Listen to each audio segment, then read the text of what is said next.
Grace, can I have a moment? Yes, mother-in-law. I'm on a break from work, so it's all good. What can I do for you? Well, Betty is divorcing and moving back here, and her boyfriend, Carl Anderson, will come with her. What? Betty got divorced? And she has a boyfriend, huh? Yes, dear. It seems her husband discovered she was cheating. Poor thing. Oh. But she's serious about Anderson, so they're coming back together with marriage in mind. So, Anderson is Betty's adulterous lover, right? Isn't the reason she got divorced? Well, that's part of it. We don't know what happens in our lives. No, I think it's pretty standard for a married person not to cheat. A mother always supports her daughter's love life, even if it involves infidelity. But... All right, enough with the nitpicking. I can hardly get to the main point with you. Wait, there was more? Actually, Anderson, he's unemployed at the moment. What? Betty was a housewife before her divorce, wasn't she? So they're both jobless. That seems to be the case. So I've decided they'll be living with us from tomorrow. What? Since you work at a major company and have a high income, you'll pay the bill for their living expenses. Excuse me? I told you. Since Betty and her boyfriend, Anderson, aren't working, you'll be responsible for their living expenses. What? Why me? I can't agree for that. And I can't live with them. I'm not asking for your opinion. I've decided as the head of this household, so just go along with it. Excuse me? The head of the household? You're Ethan's wife, so you have a duty to support our family. I believe I'm already doing more than enough to support everyone. If I have to shoulder any more, we'll be in serious financial trouble. But Betty is my daughter, and Anderson might become my son-in-law in the future. I don't mind if they get married, but I think it's wrong for me to shoulder their living expenses and have them living with us. Do you want to divorce Ethan? He's my son, whom I raised. I'm sure he'll agree with me. Ethan isn't like that. I'll talk to him tonight. Well, it's a waste of time to discuss it now. It's already decided that Betty and Anderson will move here from tomorrow. Ethan, we have a big problem while you're away on your business trip. Grace, what's wrong? Did something happen? Your mother told me this afternoon. Betty got divorced due to an affair, and it seems she's coming back here with her lover, a guy named Carl Anderson. And it looks like they plan to move in with us from tomorrow. What, seriously? Yes, I'm serious. Furthermore, your mother told me I have to pay the bill for their living expenses. What? That's ridiculous. Right? I refused, but she wouldn't listen. Wait, she got divorced because she cheated? I had no idea my sister did such a thing, which is no common sense. I was also shocked when I first heard about it on group chat this afternoon. Mom has always been overly loved Betty. It's seen as wrong by society. If it's Betty, it can't be helped, or Betty is special, so it's okay. It's really troubling for us who should be advising her because we can't have a reasonable conversation. Ethan, you've had a hard time, haven't you? Well, yeah, my divorced father used to sigh every time something happened. I see. By the way, is his name Carl Anderson correct? What? I feel I've heard this name somewhere. Well, assuming your mother didn't make a mistake, I guess so. Okay, it's bothering me, so I'll look into it. It may not be someone directly related to me, but it could be a friend of a friend or something. I see. Please let me know if you find anything. Okay. Then I'll reach out to my friends and see if they know anything. Okay, thanks.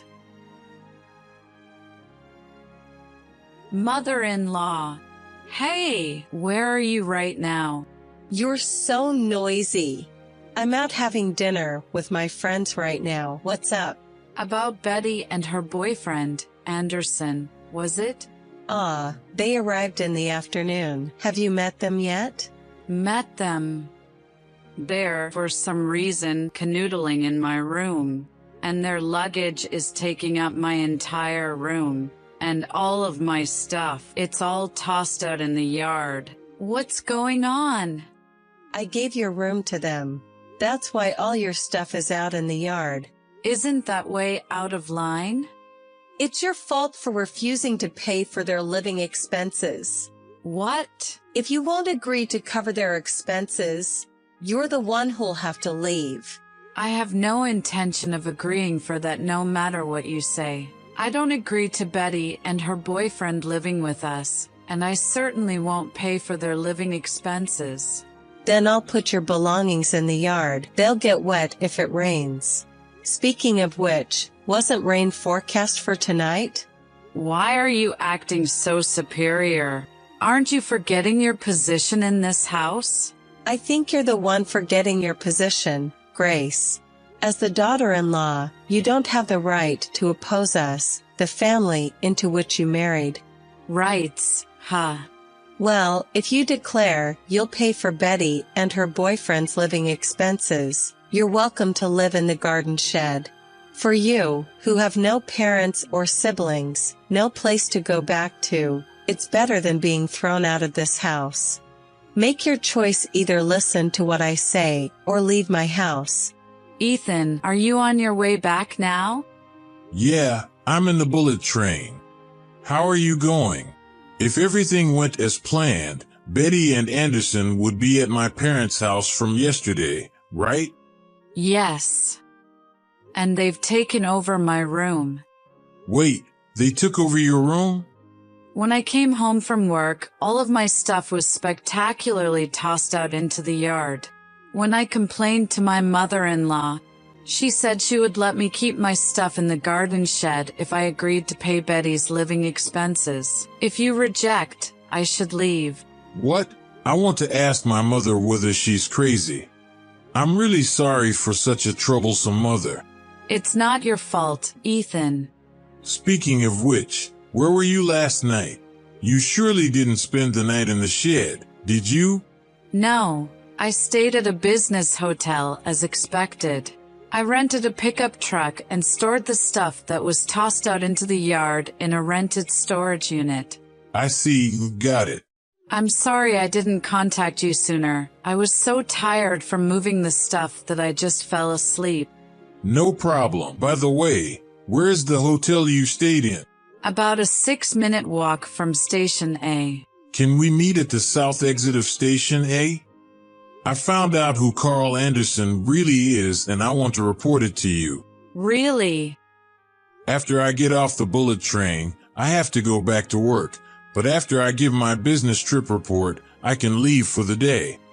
I'm thinking of meeting up about 2 hours later. Got it. Can I wait downstairs at the south exit of Station A? Downstairs, got it. See you later. Yeah, see you in 2 hours. Ethan, thank you for the report earlier. Sure, Grace. I have to say, I was surprised. Carl Anderson, he's really a dangerous man. Yeah, no kidding. When I remembered from a friend's story, I was surprised. Anyway, I'll be at the business hotel again tonight. Sure, I'll join you as soon as I'm ready. Grace, have you finally made up your mind? About what? Stop sulking in a shed and swear to quickly start paying Betty's living expenses. No matter how many times I'm told, I don't agree to pay for their living expenses, and I have no intention of doing so. You have to listen to me. I'm your mother-in-law. If you don't accept quickly, I'll make you divorce Ethan. Mom. Oh, Ethan, good timing. Can you please also persuade Grace to be responsible for Betty and Anderson's living expenses? We've already left the house. What? You've noticed Grace's belongings have been moved out, haven't you? I also moved all of my stuff out of my room overnight, and now I'm with Grace. What? Where did you go? I can't tell you that. We've decided to cut ties. Cut ties. Why would you do such a thing? Because you've been tormenting Grace ever since she married into the family. Grace is my precious wife. There's no way I can just let that slide. I wasn't tormenting her. Grace was just being rebellious against our family, and she wasn't accepting Betty and Anderson. I was just trying to make her understand her position and convince her. Mom, do you know the true character of Carl Anderson? What do you mean by true character? He's just Betty's boyfriend, right? Wrong. Anderson is a man who stole my friend's wife. What? He's also been involved with several other married women, and after being sued for over $100,000 in damages, he's now in debt. In debt? I found this out when I looked him up because his name rang a bell. It's highly likely that Betty knows Anderson is this kind of man and is still dating him. The reason she brought Anderson into our house could be to help him hide from debt collectors. No way. Betty wouldn't do such a thing. And aren't you worried about your savings being targeted? What? Shouldn't you check just in case? Mom, you've told Betty about the money you received from Dad as part of your estate settlement and are keeping it at home in cash, right? Yes. I was thinking of it as my retirement fund. Having it at hand, I could actually see the money growing, and it motivated me. What if Anderson heard about it from Betty? Huh. Is your retirement fund all right? Retirement fund. My hidden savings. Surely not. Grace, help me. What's going on? The $30,000 I was saving in my drawer for my retirement is gone. What? When I asked Betty and Anderson about it, they said we used it as a housewarming celebration. That's terrible. Grace, help me. Isn't it strange for you to ask me for help? Perhaps it would be more worthwhile for you to urgently look for a job. But Grace, I am your mother-in-law. You should feel indebted to me for living together with you. This has been bothering me for a while. Living together, indebted, what are you talking about? Well, because you don't have any parents or siblings, so I'm living with you as a substitute mother and letting you take care of me. Indeed, I lost my parents and I was an only child, so I have no siblings. I'm working hard to make a living, and I could easily find a place to go home if I rent a place. And the place to go home I rented turned out to be the house I was kicked out of. What? You mean you're the renter, Grace? Yes. Didn't we talk about this? Ethan moved into the single-family house I've been renting since I was single after we got married, and was it 2 months later? You lost your home due to the divorce from your old husband and suddenly showed up one day with movers, and you've been squatting ever since. No way. Let me continue the story. If I, the renter, move out, it means canceling the lease for that house. What? So, the end of this month is the moving out day. Please tell Betty and Anderson to start preparing to leave immediately. I can't do that. Where are we supposed to go? Even the $30,000 for my retirement was used up. And I didn't know Anderson was such a terrible man. Grace. It's too late. Goodbye.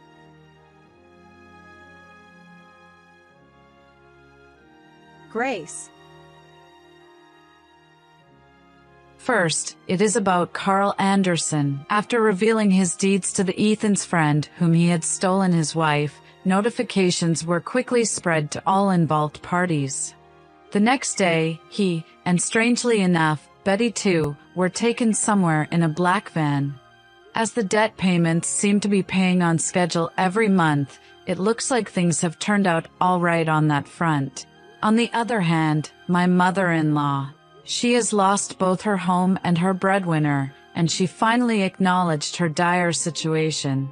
To secure her basic needs, she managed to find live-in employment. However, seemingly she acts out by bossing around her colleagues who are younger than her and doing other inappropriate behaviors, so she's begun a countdown to being fired, yet she appears to have no clue about it.